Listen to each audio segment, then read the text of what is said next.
بسم اللہ الرحمن الرحیم۔ سانحہ کربلا کا پیغام۔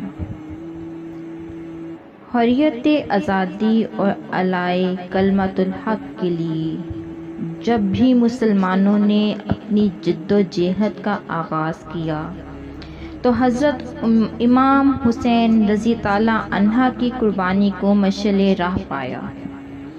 نسل انسانی کی تاریخ میں چشم فلک نے کبھی حق و صداقت کے موقع دیکھے ہیں تو کبھی کفر و باطل کے انسانیت سوز ہنگامے۔ حق پرستوں سے باطل کے پجاریوں کو ہمیشہ بیر رہا ہے۔ سانحہ کربلا بھی اس قدیم سلسلے کے دو کرداروں سے دنیا کو روشناس کراتا ہے۔ سانحہ کربلا آج سے 1400 سال پہلے رونما ہوا، لیکن اس کی یاد ابھی تک زندہ ہے اور ہمیشہ زندہ رہے گی۔ بقول شاعر، انسان کو بیدار تو ہو لینے دو، ہر قوم پکارے گی ہمارے ہیں حسین۔ حریت آزادی اور اعلاء کلمت الحق کے لیے جب بھی مسلمانوں نے اپنی جد و جہد کا آغاز کیا تو امام حسین رضی تعالیٰ عنہ کی قربانی کو مشعل راہ پایا۔ رسول اللہ صلی اللہ علیہ وآلہ وسلم اور خلفائے راشدین نے جو اسلامی حکومت قائم کی، اس کی بنیاد انسانی حاکمیت کی بجائے اللہ تعالیٰ کی حاکمیت کے اصول پر رکھی گئی۔ اسلامی تعلیمات کا بنیادی مقصد بنی نوع انسان کو شخصی غلامی سے نکال کر خدا پرستی، حریت، فکر، انسان دوستی، مساوات اور اخوت و محبت کا درس دینا تھا۔ خلفائے راشدین کے دور تک اسلامی حکومت کی حیثیت برقرار رہی۔ یزید کی حکومت چونکہ ان اصولوں سے ہٹ کر شخصی بادشاہیت کے تصور پر قائم کی گئی تھی، لہٰذا مسلمان اس تبدیلی کو اسلامی نظام پر ایک کاری ضرب سمجھتے تھے۔ امام حسین رضی تعالیٰ عنہ ان اسلامی اصولوں اور قدروں کی بقا کے لیے میدان عمل میں اترے۔ راہ حق پر چلنے والوں کے ساتھ جو کچھ میدان کربلا میں گزری، وہ جو روئے جفا ہے، بے رحمی اور استبداد کی بدترین مثال ہے۔ یہ تصور ہی ہے کہ خاندانی رسالت کے ارکان پر یہ ظالم یا تعدی خود ان لوگوں نے کیا جو خود کو مسلمان کہتے تھے، بڑا روح فرسا ہے۔ حضرت امام حسین رضی تعالیٰ عنہ نے حالات کی عدم موافقت کے باوجود آواز حق بلند کر کے پوری نوع انسانی کے لیے یہ مثال قائم کر دی کہ اہل حق کا شیوا یہی ہونا چاہیے کہ وہ باطل قوتوں کے مقابلے میں ڈٹ جائیں اور اپنے لہو کا نذرانہ دے کر حق کی شمع کو روشن رکھیں۔ حضرت امام حسین رضی تعالیٰ عنہ کو خراج عقیدت پیش کرتے ہوئے حضرت خواجہ معین الدین چشتی رحمۃ اللہ علیہ فرماتے ہیں، شاہ است حسین، بادشاہ است حسین، دین است حسین، دین پناہ است حسین، سردار ناسداد دست در دست یزید، حقا کے بنائے لا الہ است حسین۔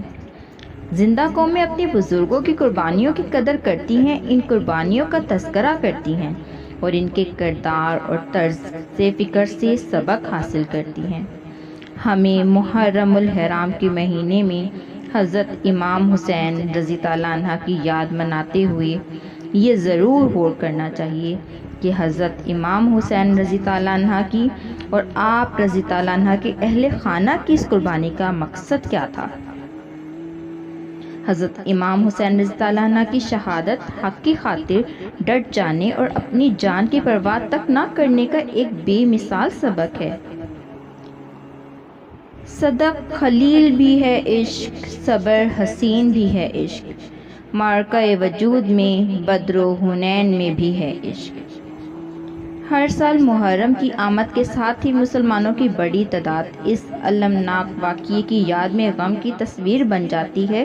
ہمیں امام حسین رضی اللہ عنہ کی اس طرز فکر کو سمجھنا بھی ضروری ہے، جس کے تحت امام حسین رضی اللہ عنہ کی شہادت رہتی دنیا تک کے لیے امر ہوگی۔ امام علی مقام رحمۃ اللہ علیہ کی شہادت کے واقعے میں ہمارے لیے بہت سے سبق پوشیدہ ہیں۔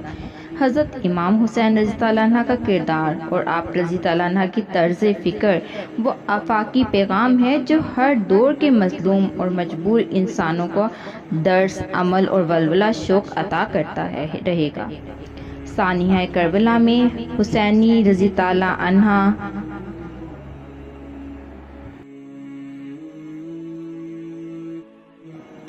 طرز فکر ہیں اور یزیدی طرز فکر ہمارے سامنے آتی ہے۔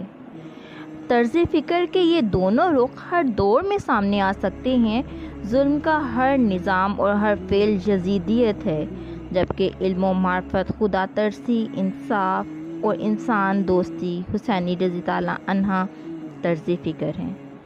امام حسین رضی اللہ عنہ شر کے مقابلے میں خیر کے ترجمان ہی نہیں، حق کے نگہبان بھی ہیں۔ قتل حسین رضی اللہ عنہ اصل میں مرگ یزید ہے۔ اسلام زندہ ہوتا ہے ہر کربلا کے بعد۔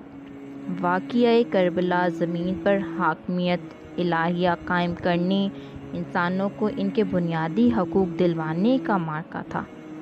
اس معرکہ میں نواسۂ رسول صلی اللہ علیہ وآلہ وسلم نے اپنی آل و اولاد کے ساتھ اپنی جان تک قربان کر دی اور زبان حال سے اس بات کا اعلان کر دیا، سردار ناداد دست در دست یزید، حقا کے بنائے لا الہ است حسین۔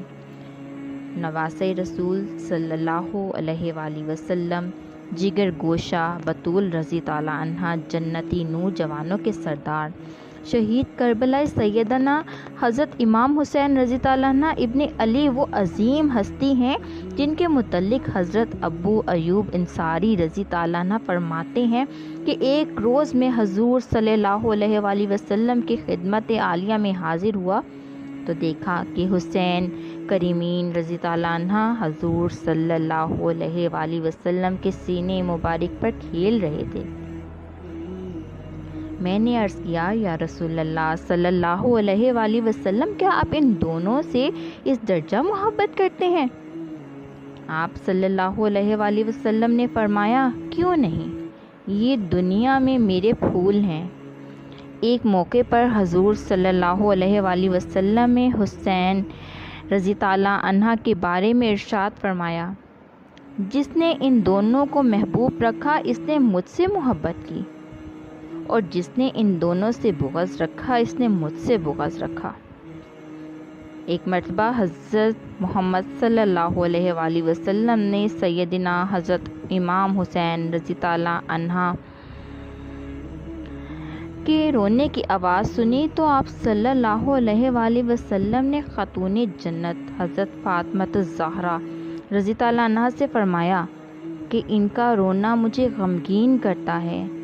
ایک موقع پر حضور پاک صلی اللہ علیہ وآلہ وسلم نے ارشاد فرمایا، حسین رضی اللہ عنہ مجھ سے ہے اور میں حسین رضی اللہ عنہ سے ہوں۔ جو حسین رضی اللہ عنہ سے محبت کرے اللہ اس سے محبت کرے۔